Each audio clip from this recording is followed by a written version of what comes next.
Don't forget to subscribe and press the bell icon to never miss a video from testbook.com.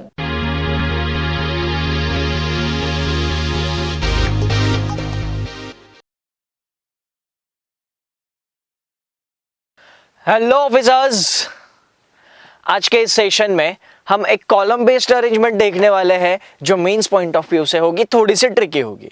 Okay, अब column based arrangement में क्या क्या चीजें आती है हमने देखी है। ओके, कॉलम बेस्ड में जब कभी भी हमें चीजों को एक के ऊपर एक अरेंज करना रहेगा, उस अरेंजमेंट को हम कॉलम बेस्ड अरेंजमेंट में ट्रीट करते हैं। ओके, अब वो कॉलम बेस्ड अरेंजमेंट में फ्लोर आ सकते हैं, बॉक्सेस एक दूसरे के ऊपर एक आ सकते हैं, या फिर हर कोई चीज जो एक के ऊपर एक रख के हमें अरेंज करनी है, उसको हम कॉलम बेस्ड अरेंजमेंट में ट्रीट करेंगे। ओके, अब जरा देखो यहां पर, ये इस सेशन में जो पजल डिस्कस होने वाली है वो थोड़ी सी ट्रिकी रहेगी। आपको इंफॉर्मेशन अगर सही से समझ में आ गई है, आपने रीजनिंग को अच्छे से समझा है, तो आपकी ये पजल गलत नहीं होगी। आपको इस पजल का सॉल्यूशन 100% सही मिलेगा अगर आप इंफॉर्मेशन समझते हो अच्छे से तो। ओके, तो एज यूजुअल मैं आपको स्क्रीन पे एक पजल दिखा दूंगा, आपको वीडियो पॉज करना है, वो पजल खुद पहले अपने आप से सॉल्व करनी है, देखना है आपको सॉल्यूशन क्या मिलता है, और फिर उसका जो भी डिस्कशन होगा उसके लिए यहाँ पे जाना है।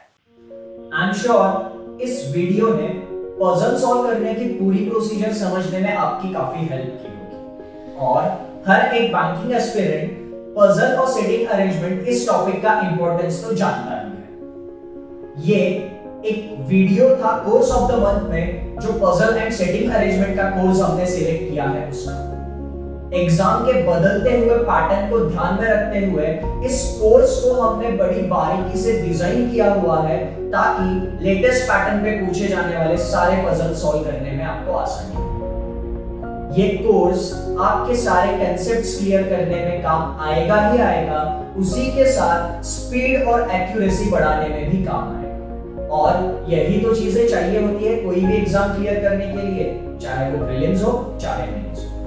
तो ये तो रही बस एक टॉपिक की बात, पर जरा सोचो, ऐसे ही आपको बाकी सारे टॉपिक्स पे कोर्सेज मिल जाए तो coding decoding, score booster, seating arrangement, concept builder, advance syllogism, score booster और ऐसे ही 100 से भी ज्यादा कोर्सेज सब मिलेंगे आपको एक ही टेस्ट बुक पास के अंदर, जो आपको हर एक एग्जामिनेशन के लिए पूरी तरीके से तैयार करेगा। सिर्फ इतना ही नहीं, 1000 से भी ज्यादा practice sets, quizzes, study notes, test and discussions और 5500 से भी ज्यादा मॉक टेस्ट सीरीज, ये सारी चीजें आपको मिलेगी टेस्ट बुक पास के अंदर। In short, Textbook Pass is one-stop solution for cracking any exam. So, get your Textbook Pass from the direct link in the description below. चलिए आप और हम मिलके आपका सरकारी ऑफिसर बनने का सपना पूरा करते हैं। ओके, तो पजल आपकी स्क्रीन पर है, वीडियो यहीं पे पॉज कीजिए और इस पजल को पहले खुद सॉल्व कीजिए। चलिए डिस्कस करते हैं इस पजल को। नेक्स्ट स्लाइड पर आते हैं, देखते हैं हमें इस पजल में क्या दिया था, इस पजल की थीम क्या थी। हमें दिया था, in an apartment 8 persons live on different floors of 8-story building but not necessarily in the same order. The lowermost floor of the building is numbered as 1 and the topmost floor of the building is numbered as 8. 8 floor की building में 8 लोग रहते हैं, ठीक है, और सबसे ऊपर का जो फ्लोर है उसका नंबर है 8, 7, 6, 5, 4, 3, 2, 1, ठीक है। ये बिल्डिंग के फ्लोर के नंबर्स कुछ इस तरीके से है, ऐसा हमें दिया है। अब जो कुछ भी दिया था उसके अकॉर्डिंग हमने अपना बेस बना लिया है, और सारी कंडीशंस अब हम इस बेस में रिलेट करेंगे। ओके, चलो अब देखो यहां पर। ओके, अब नेक्स्ट स्लाइड पे चलते हैं। नेक्स्ट स्लाइड में हमें दिया था, they are of different stream of engineering, उस स्ट्रीम के कुछ नाम दे दिए गए हैं, ठीक है। 8 लोग 8 फ्लोर की बिल्डिंग पे रहते हैं और वो अलग अलग इंजीनियरिंग स्ट्रीम से है, और वो इंजीनियरिंग स्ट्रीम के नाम हमें इस स्लाइड में दिया है। ओके, नेक्स्ट स्लाइड में चलते हैं। हमें आगे दिया था, the one who lives on 4th floor is specialised in mechanical engineering. Information confirm है, जो 4th फ्लोर पर रहता है वो मैकेनिकल इंजीनियर है। नेक्स्ट पॉइंट हमें दिया था D lives on an odd number floor but above third floor. Okay, D तीसरे के ऊपर ऑड नंबर फ्लोर पे रहता है, तो डी 5वें पे हो सकता है या फिर 7वें पे हो सकता है। हमें समझ में आ रहा है कि डी को कहां पर ले? नहीं, तो एक केस में डी को 5वें पे लेंगे, दूसरी केस में डी को 7वें पे लेंगे। 3 के ऊपर ऑड नंबर फ्लोर पे डी, 2 ही केसेस बन रही थी, तो इसको पजल को आसान करने के लिए हम दोनों भी केसेस अलग अलग कंसिडर करेंगे। एक केस में डी 5th पे, दूसरी केस में डी 7th पे। ठीक है, इसके आगे हमें क्या दिया है? इसके आगे हमें दिया था the number of person between D and electrical engineering is same as the number of person between D and I. Point क्या दिया है? आई और डी के बीच में जितने भी लोग हैं उतने ही लोग इलेक्ट्रिकल इंजीनियर और डी के बीच में होने चाहिए थे। ठीक है, the number of person between D and electrical engineering specialised person is same as the number of person between D and आई।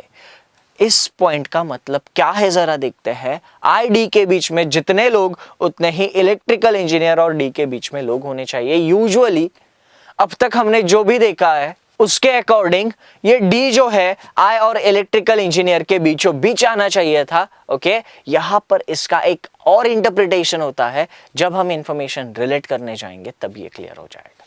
ठीक है, चलो आगे देखते हैं क्या दिया है हमें। नेक्स्ट स्लाइड पे चलते हैं। आगे हमें दिया था the one who is specialised in instrumentation engineering lives on the lower most floor. ठीक है, जिसने इंस्ट्रूमेशन में स्पेशलाइज्ड किया है वो लोअर मोस्ट फ्लोर पे रहता है। इंस्ट्रूमेशन में specialised person lower most floor पे रहता है। पॉइंट डायरेक्ट था, रिलेट कर दिया दोनों केसेस में। आगे हमें दिया है K lives on even numbered floor and he is specialised in automobile engineering. K even number floor पे रहता है और ऑटोमोबाइल इंजीनियर है। K even automobile engineer, K even automobile engineer, K even automobile engineer. Okay, तो ये जो point था K lives on an even numbered floor.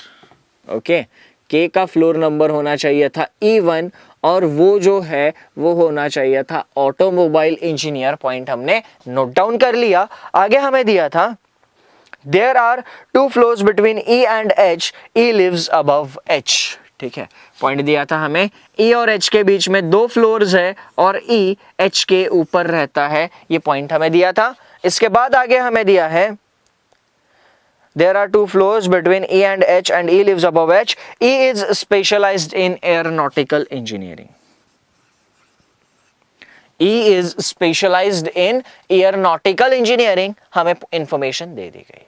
ठीक है, अब इसमें आगे क्या दिया है, नेक्स्ट स्लाइड पे चलते हैं। इसमें आगे हमें दिया था J lives just above the one who is specialized in aeronautical engineering.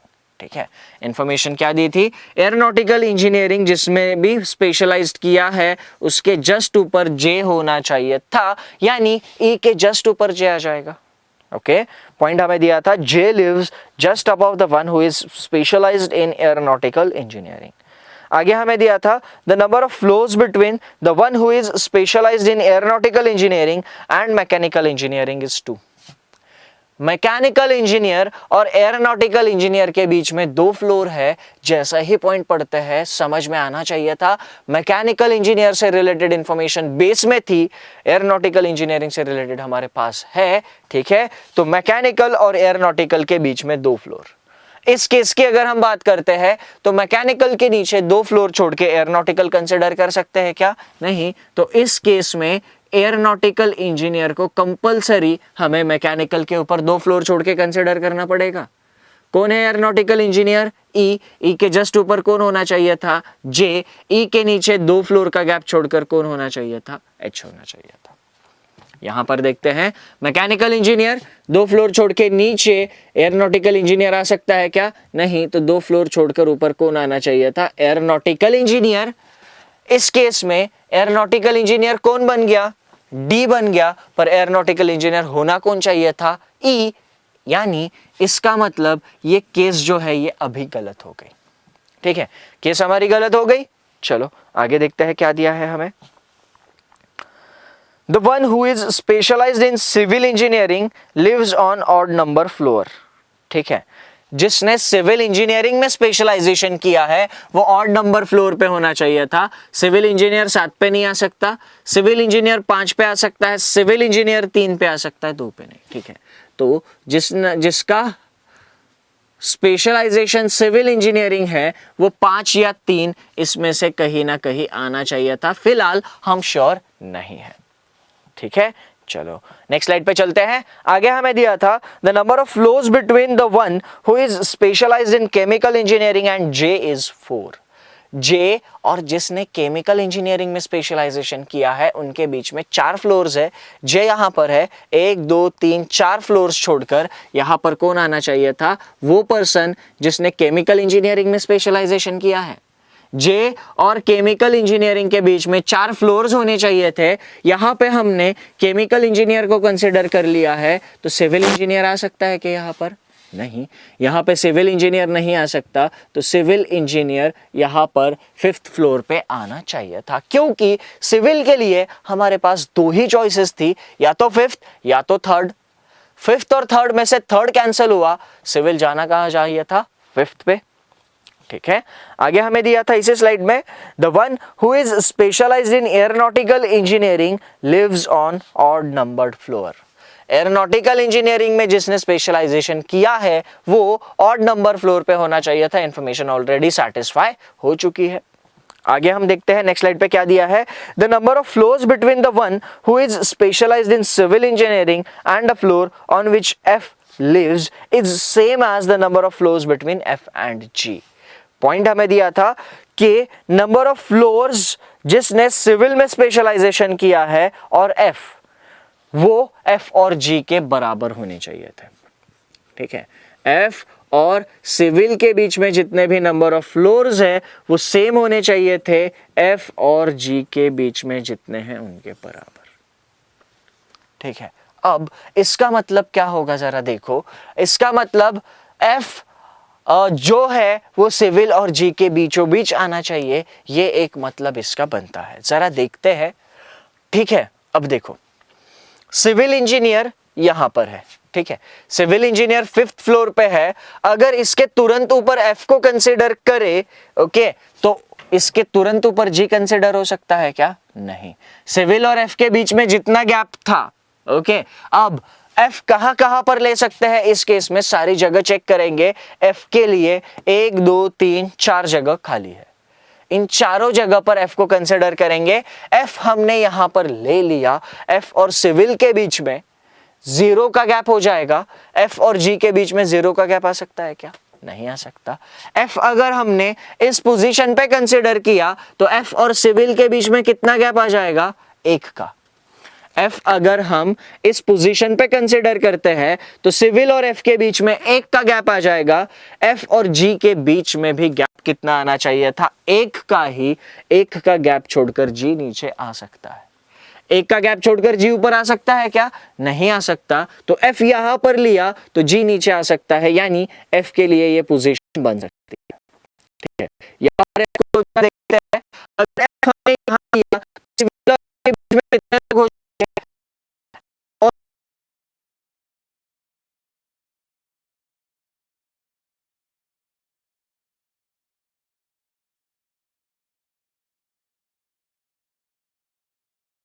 Consider करते हैं।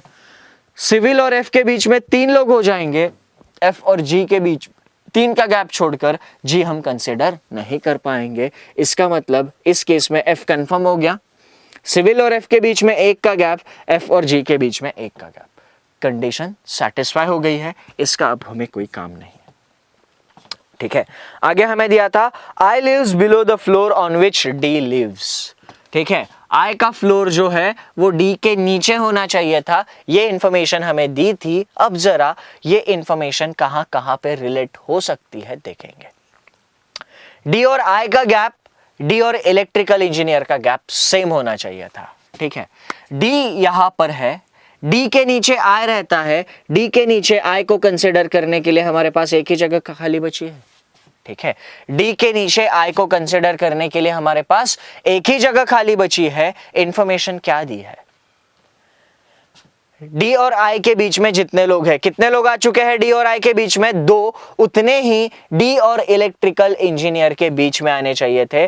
डी और आई के बीच में 2 है, तो 2 छोड़कर इलेक्ट्रिकल इंजीनियर हम यहां पर ले सकते हैं।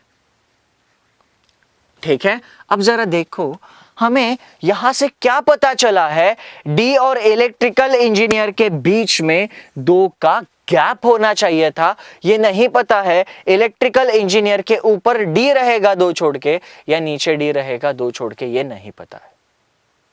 ठीक है, तो अब इसमें जरा देखो, अब 2 छोड़कर ऊपर इलेक्ट्रिकल इंजीनियर आ सकता है, वैसे 2 छोड़कर इलेक्ट्रिकल इंजीनियर नीचे भी तो आ सकता है। हमें कुछ कंफर्म पता चल रहा है क्या? नहीं। तो इलेक्ट्रिकल इंजीनियर या तो यहां पर आ सकता है या फिर यहां पे आ सकता है। ठीक है, अब आखिरी एक कंडीशन हमारे पास बची है, के जो है A1 फ्लोर पे होना चाहिए था, के के लिए एक ही फ्लोर बचा था 6, और वो जो है ऑटोमोबाइल इंजीनियर होना चाहिए था। यहां पर इंजीनियर्स के सारे प्रोफेशन हो चुके हैं, अब अकेला एक इंजीनियर हमारे पास बचा है और वो है सॉफ्टवेयर इंजीनियर। ठीक है, अगर इलेक्ट्रिकल इंजीनियर हमने 8th फ्लोर पे कंसीडर किया तो सॉफ्टवेयर इंजीनियर को हमें 2nd फ्लोर पे कंसीडर करना पड़ेगा, और इलेक्ट्रिकल इंजीनियर हमने 2nd पे कंसीडर किया तो सॉफ्टवेयर इंजीनियर हमें 8th पे कंसीडर करना पड़ेगा। ठीक है, यहां पर इलेक्ट्रिकल इंजीनियर और सॉफ्टवेयर इंजीनियर की पोजीशन कंफर्म नहीं हो पाएगी। रीजन, क्योंकि यहां पर इसमें 2 पॉसिबिलिटीज बन रही है और उसमें से कोई भी पॉसिबिलिटी कैंसिल नहीं हो रही है। ठीक है, तो ये इस पजल का सॉल्यूशन था। आई होप ये सॉल्यूशन आप सभी को क्लियर है और आपने यहां पर इंफॉर्मेशन को कैसे हैंडल करना है ये सीखा है। ठीक है, अब रीजनिंग में पजल सॉल्व करते वक्त हमेशा एक ही चीज दिमाग में चलनी चाहिए कि दी हुई कंडीशन का मतलब क्या निकलता है और उसको हम कैसे हैंडल कर सकते हैं। ठीक है, इन सारी चीजों को ध्यान में रखते हुए हमें पजल्स को सॉल्व करना है। समझो, पॉसिबिलिटीज को हैंडल करो। ठीक है, तो अभी यहां पर इलेक्ट्रिकल और सॉफ्टवेयर ये 2 प्रोफेशंस फिक्स नहीं है, तो इन केस अगर क्वेश्चन पूछा जाएगा what is the profession of J, हम आंसर क्या करेंगे? आइदर इलेक्ट्रिकल इंजीनियर और सॉफ्टवेयर इंजीनियर। ठीक है, जे का प्रोफेशन आइदर इलेक्ट्रिकल और सॉफ्टवेयर ये हो जाएगा, या फिर इसमें क्वेश्चंस पूछने के तरीके भी बदल दिए जा सकते हैं।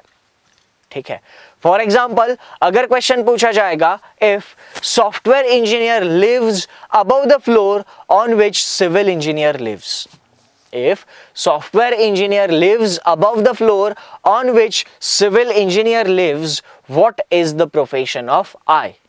ठीक है, सॉफ्टवेयर इंजीनियर अगर सिविल इंजीनियर के ऊपर रहता है, इसका मतलब जे का प्रोफेशन सॉफ्टवेयर इंजीनियर होना चाहिए था। ओके, अगर जे सॉफ्टवेयर इंजीनियर हो जाता है तो आई का प्रोफेशन क्या होना चाहिए? Electrical engineer. ठीक है, तो इस तरीके से जहां पर पजल के सॉल्यूशन में फाइनली कुछ चीजें कंफर्म नहीं हो पाती है, हमें answer either or none of these can not be determined या फिर कंडीशनल क्वेश्चंस, इन तरीके से हमें सवाल पूछे जा सकते हैं। ठीक है, तो आई होप इस पजल का डिस्कशन आप सभी को क्लियर है। आज के सेशन में यहीं पे रुकेंगे। Thank you and have a great time.